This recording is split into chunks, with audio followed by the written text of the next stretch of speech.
اور ایک چھوٹی نوکری پر تھا۔ میرے خاندان والے لاہور میں آباد تھے، صرف ایک میں ہی واحد تھا جو پڑھائی اور نوکری کے لیے دوسرے شہر آیا ہوا تھا۔ کافی دیر تک میں کھڑکی کے پاس کھڑا اندر کا نظام دیکھتا رہا اور پھر سر جھٹک کر بستر پر لیٹ گیا۔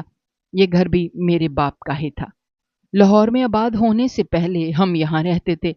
اکثر اوقات میری اماں غصہ کرتی تھی کہ تم یتیم خانے جاتے ہی کیوں ہو؟ تمہیں وہاں رہنے کی ضرورت ہی کیا ہے؟ CSS کا امتحان پاس کرنا ہے تو یہیں تیاری کر لو، یہیں سے پیپر دو، وہاں جا کر تمہیں کیا حاصل ہو رہا ہے؟ لیکن جو سکون اور راحت مجھے اس گھر میں ملتا تھا وہ کہیں اور موجود ہی نہیں تھا۔ یہاں سے میری نوکری بھی قریب تھی اور تمام ضروریات کا سامان بھی، اسی لیے میں نے اماں کی بات کو نظر انداز کر دیا تھا۔ لیکن وہ ہر وقت مجھے یہی کہتی رہتی تھیں کہ اپنا خیال رکھنا، یتیم خانے نہ جانا، نہ ہی ان لوگوں سے مراسم بڑھانا، اپنے آپ سے تعلق رکھو اور زیادہ سے زیادہ ہو سکے تو گھر سے باہر رکھا کرو۔ میری امی پہلی ایسی عورت تھی جو مجھے خود باہر رہنے کی تاکید کرتی تھی۔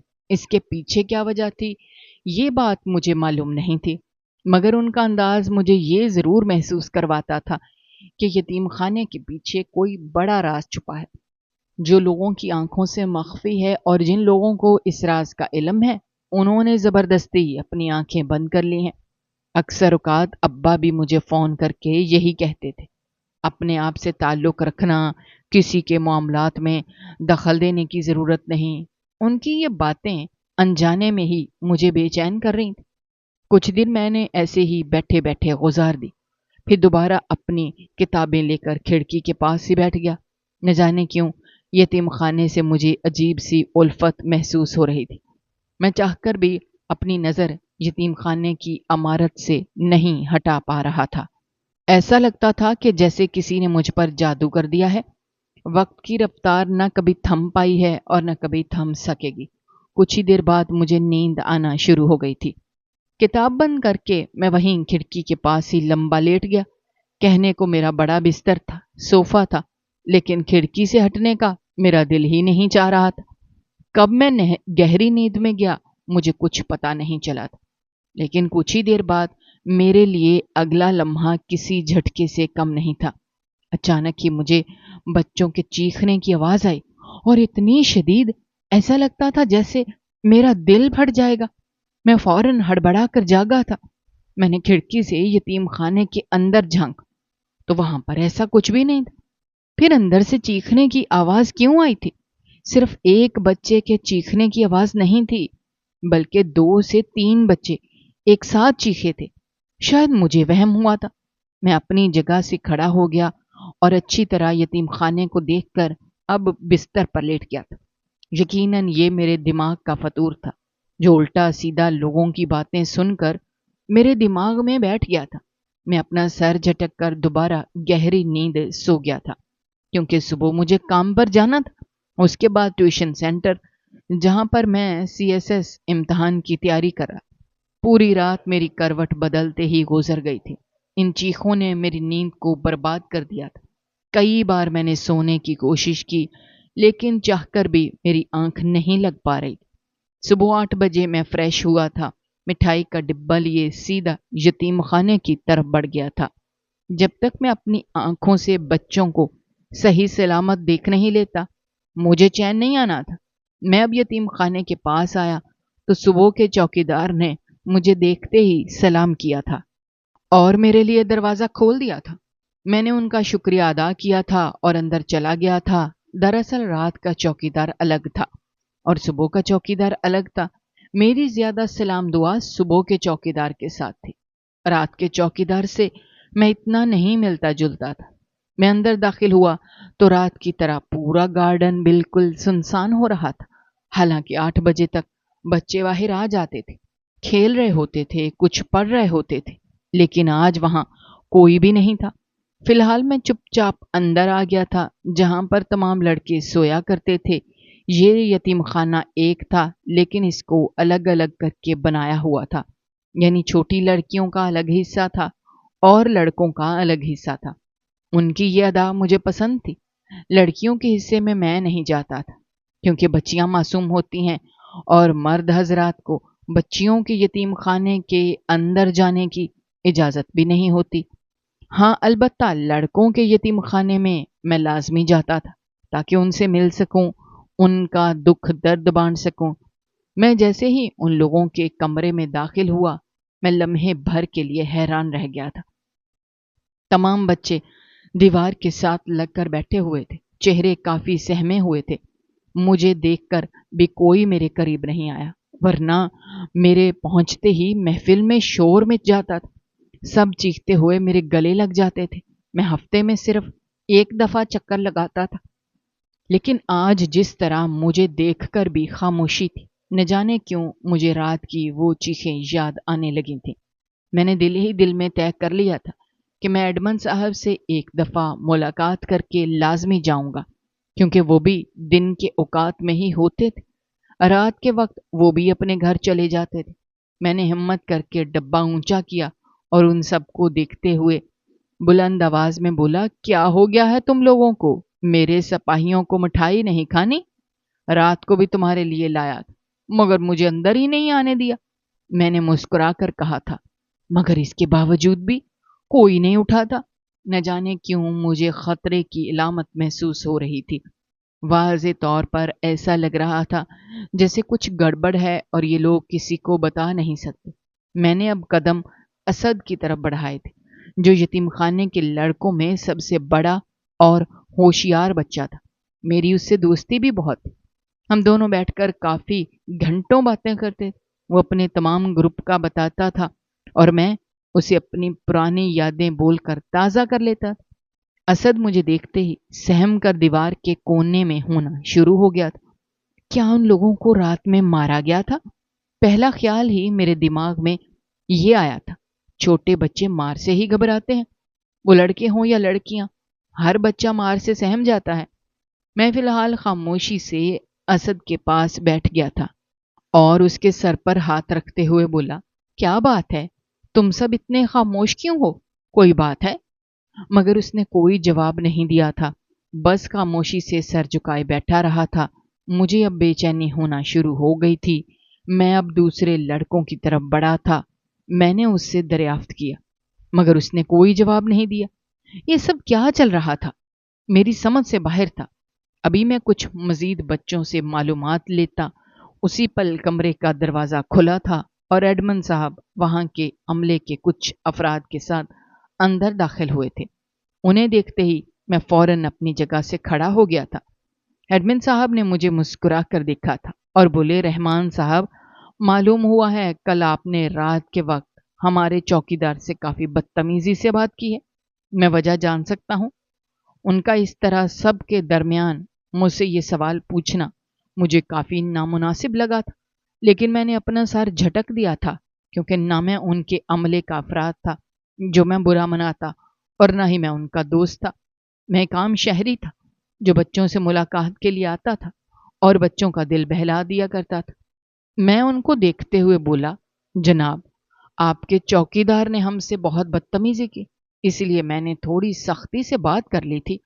اگر آپ کو برا لگا ہے تو میں معافی چاہتا ہوں، لیکن ان بچوں کو آج کیا ہو گیا ہے؟ کوئی بات ہی نہیں کر رہا۔ ایسے لگتا ہے سب مجھ سے ناراض ہیں یا پھر اس ادارے سے ناراض ہیں۔ میں لفظوں کا چناؤ بہت سوچ سمجھ کر کر رہا تھا۔ میری بات سنتے ہی وہاں کا ایک فرد فوراً غصے سے بولا، دیکھیے، اب یہاں کھڑے ہو کر الٹی سیدھی باتیں کر کے ہمارے بچوں کا اور ہمارے ایڈمن صاحب کا دماغ خراب کرنے کی ضرورت نہیں ہے۔ فی الحال آپ باہر آ جائیں۔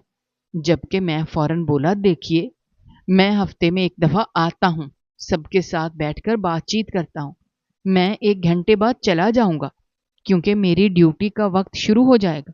میں یہ مٹھائی کا ڈبہ بچوں کے لیے لایا تھا، بچوں کو کھلانے کے لیے، جب اچانک ایک آدمی میری طرف بڑھا تھا، میرے ہاتھ سے مٹھائی کا ڈبہ لیے میری طرف دیکھتے ہوئے بولا، آپ کا بے حد شکریہ، یہ مٹھائی ہم تمام بچوں کو بانٹ دیں گے، ابھی فی الحال آپ جا سکتے ہیں۔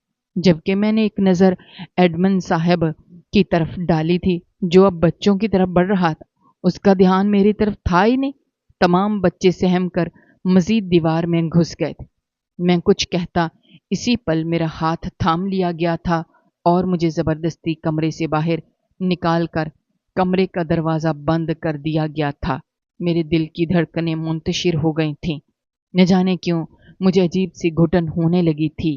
ایسا لگتا تھا جیسے اندر کچھ ہو رہا ہے۔ وہ آدمی پلٹ کر واپس جاتا جب میں نے اس کا ہاتھ پکڑ لیا تھا اور اس کو دیکھتے ہوئے بولا، یہ کمرے کا دروازہ کیوں بند کیا گیا ہے؟ ایسی کون سی خفیہ میٹنگ ہونی ہے جو اتنی زیادہ حفاظت کی جا رہی ہے؟ جبکہ وہ آدمی مجھے دیکھتے ہوئے بولا، تمہارے لیے بہتر ہوگا کہ اپنے کام سے کام رکھو اور اپنی پڑھائی اور اپنی نوکری پر توجہ دو۔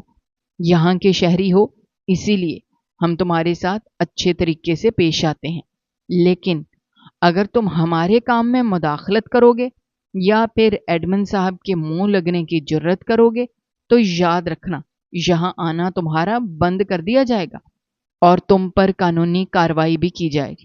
جبکہ میں اب کافی گھبرا گیا تھا۔ میں اتنی عمر والا نہیں تھا جو اس کی باتوں کو بھانپ کر الٹا جواب دیتا۔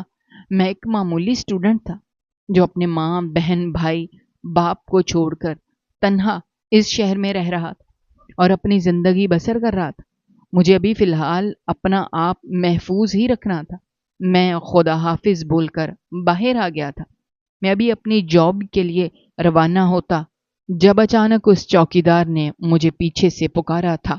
میں نے پلٹ کر دیکھا تو اس چوکیدار کے چہرے پر بھی وہی سہما ہوا پن تھا جو ان بچوں کے چہرے پر موجود تھا۔ میں فوراً اس کی طرف گیا تھا، اس کو دیکھتے ہوئے بولا، جی بولیے کیا کام ہے؟ جبکہ وہ فوراً بولا، رحمان صاحب آپ کی عمر کیا ہے؟ میں نے ایک نظر اس چوکیدار پر ڈالی اور سر جھکا کر بولا، 26۔ کیوں؟ آپ یہ سوال کیوں پوچھ رہے ہیں؟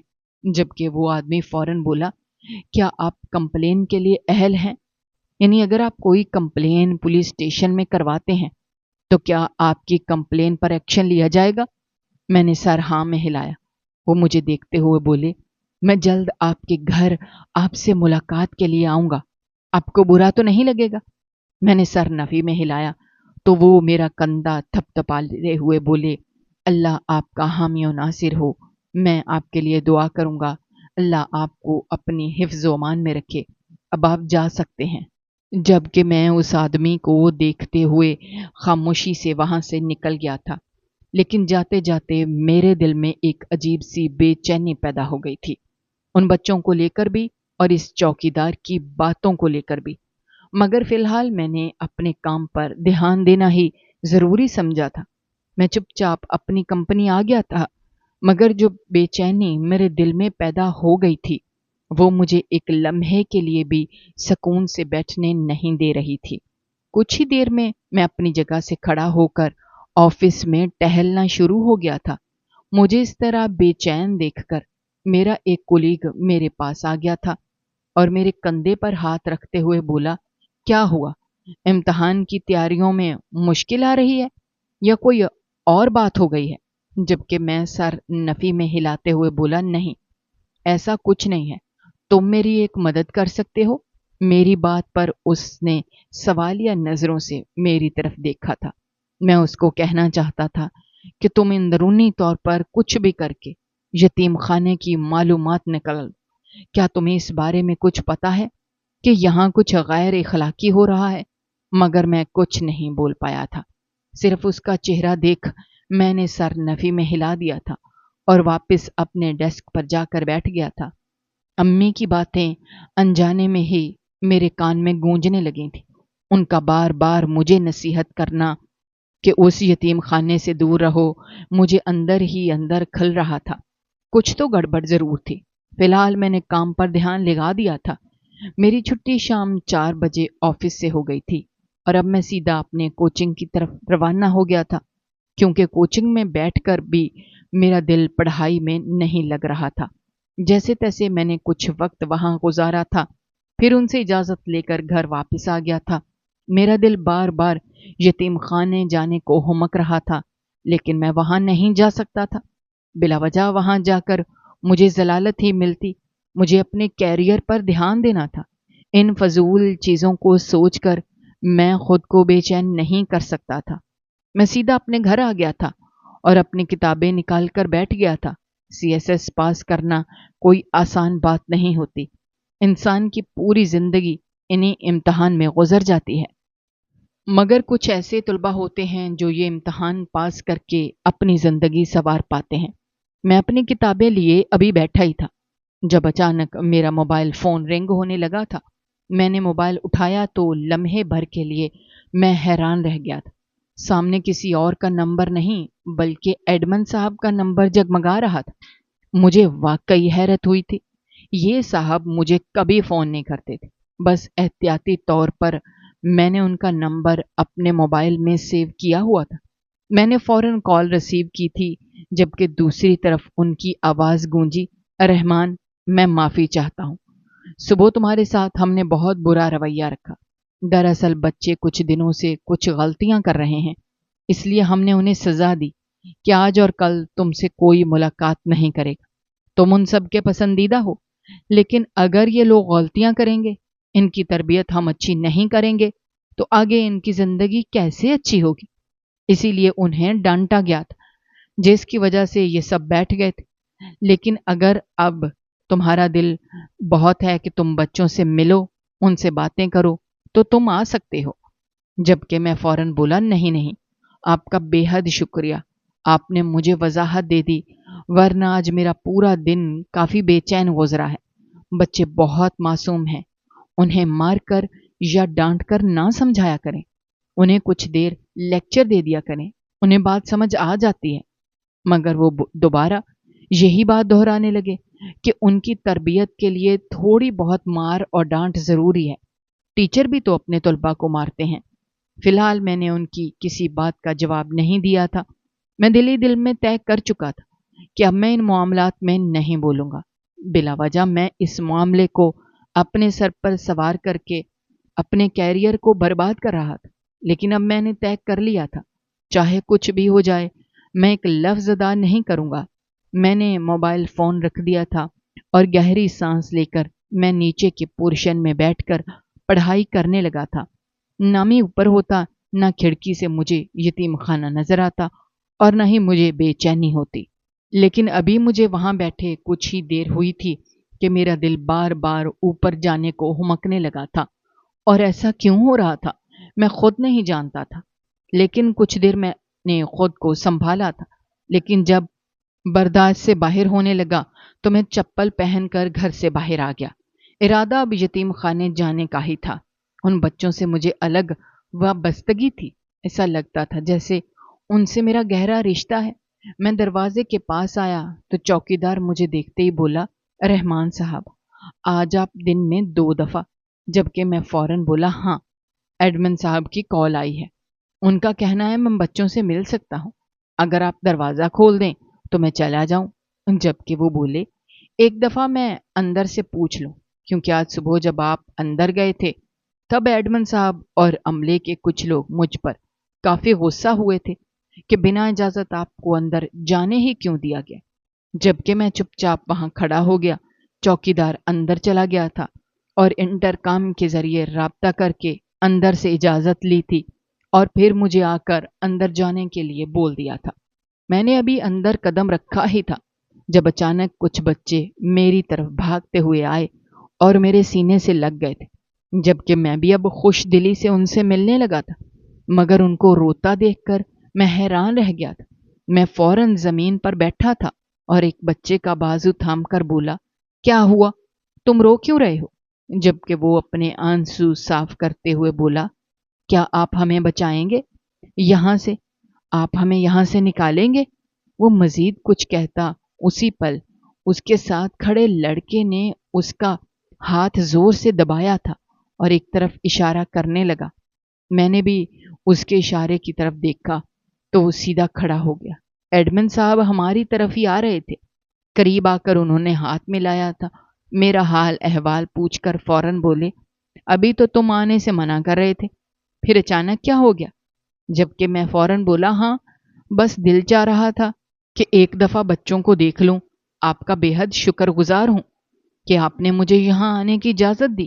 اگر آپ اجازت دیں تو میں اندر چلا جاؤں؟ جبکہ انہوں نے سر ہاں میں ہلایا تھا اور ہم تینوں اندر کی طرف بڑھ گئے تھے۔